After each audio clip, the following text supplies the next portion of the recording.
Bienvenidos. Esto es De Camino, programa 345.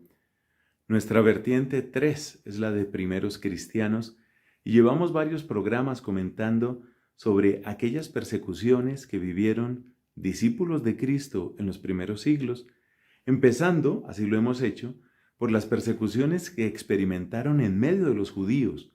Sin embargo, ya nos estamos centrando en esas otras persecuciones del tiempo del Imperio Romano.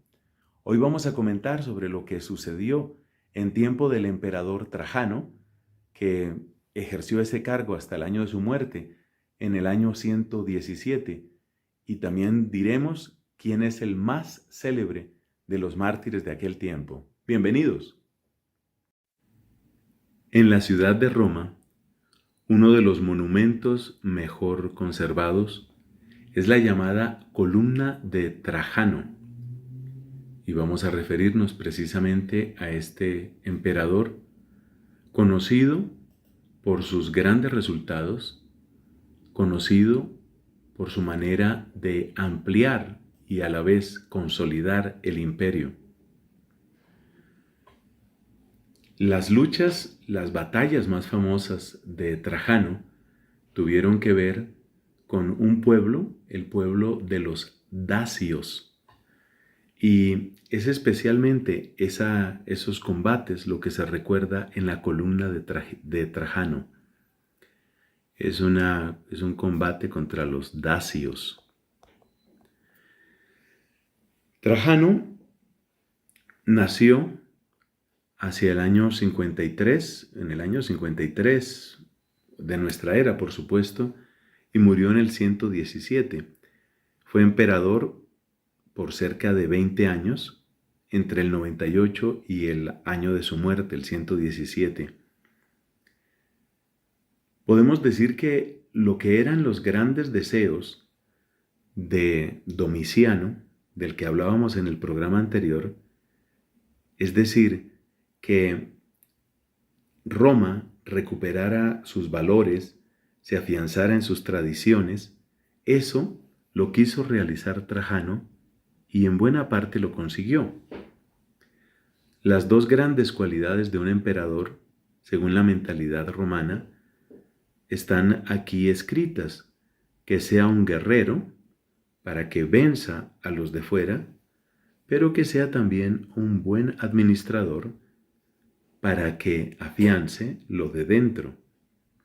Como guerrero, las batallas más famosas de Trajano fueron las que ya mencioné, contra los dacios. Como administrador, pues él se dedicó a consolidar, a fortalecer, a darle estructura y podríamos decir futuro al imperio como tal. ¿Y qué fue lo que hizo en términos de realizaciones? Pues, por una parte, afianzó el comercio, tanto marítimo como terrestre, impulsó la industria y puso fronteras claras, especialmente en el norte del imperio, es decir, en la frontera que tiene que ver con el río Rin, con el río Danubio y en general las fronteras con las tribus germánicas. Todas estas realizaciones hacen que se recuerde desde el punto de vista civil, se recuerde a Trajano como un gran emperador. Pero en términos de religión, ¿qué debemos decir? Trajano siguió la misma línea de Domiciano, es decir, el darle toda su importancia, toda su relevancia a la religión tradicional romana, una religión que era politeísta y que cubría las diversas áreas de la vida humana con el culto a distintos dioses. Por eso se sabe que Marte, por ejemplo, era el dios de la guerra. Entre otras cosas, esa es la razón por la que hay un planeta que llamamos Marte. Ese planeta, según ahora lo conocemos incluso mucho mejor, por supuesto, ese planeta pues tiene una gran cantidad de arena rojiza, y si nosotros vemos el planeta Marte desde nuestro planeta, pues se ve como un punto rojo. Ese punto rojo los romanos lo interpretaban como sangre. Y por eso el planeta Marte hace referencia al dios Marte, el dios de la guerra, y por tanto el dios que hace derramar sangre a sus enemigos. También tenían otros dioses, muchos más. Entonces se puede recordar a Venus, que era como la idealización de ciertas características de la mujer, especialmente las que la pueden hacer deseable. Entonces Venus, que correspondía a la Afrodita de los griegos, era la diosa de la sensualidad, la diosa de la belleza. En latín, el genitivo de Venus es veneris, y de ahí vienen las enfermedades o el término enfermedades venéreas, son las que tienen que ver con la sexualidad. Eso viene de la diosa Venus, repito, el genitivo es veneris en latín. Entonces, esta es la religión que Trajano quiere impulsar dentro del Imperio Romano, una religión en la que los distintos aspectos de la vida humana están bajo custodia de distintos dioses.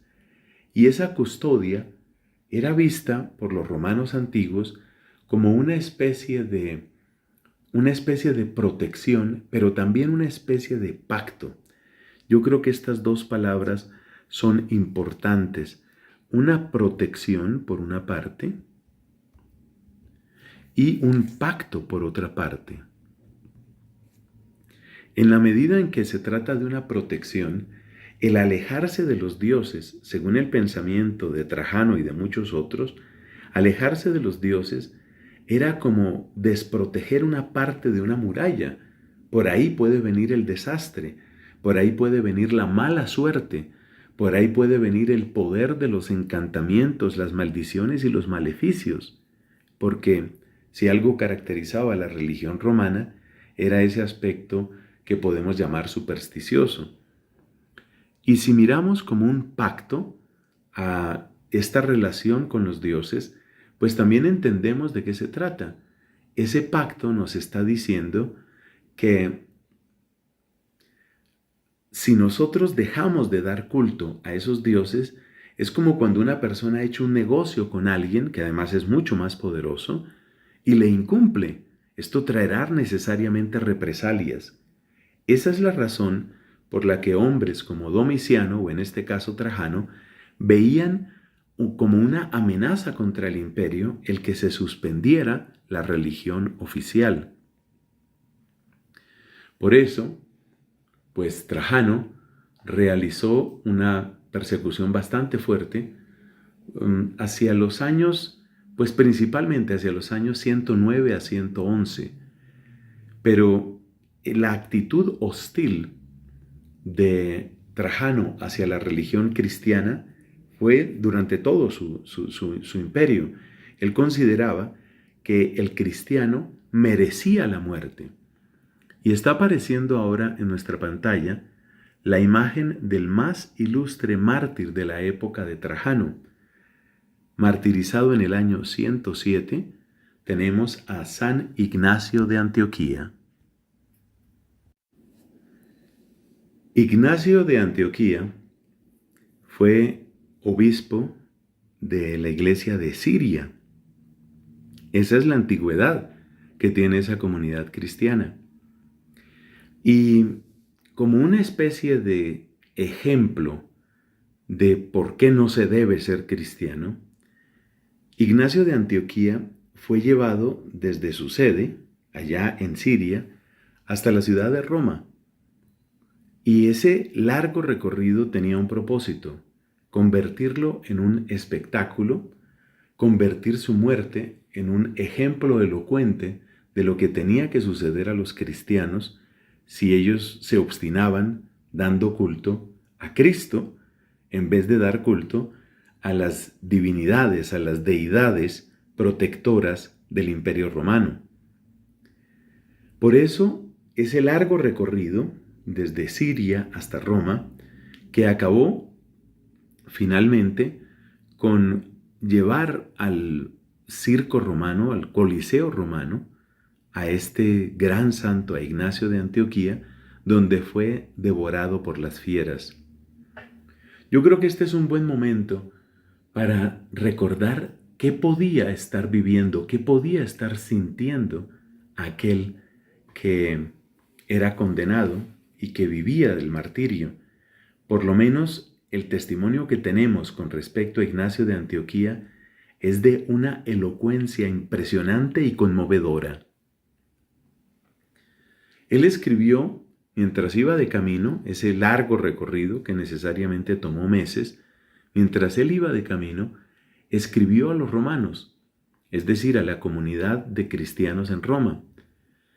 Y yo creo que es bueno recordar un pequeño texto, una parte de la carta que él escribe a los romanos, para que veamos lo que estaba viviendo, lo que estaba sintiendo.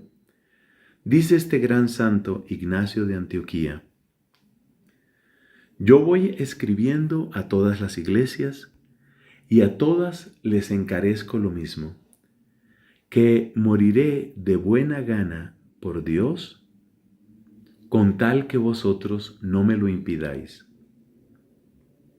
Os lo pido por favor. Mira estas palabras de un santo.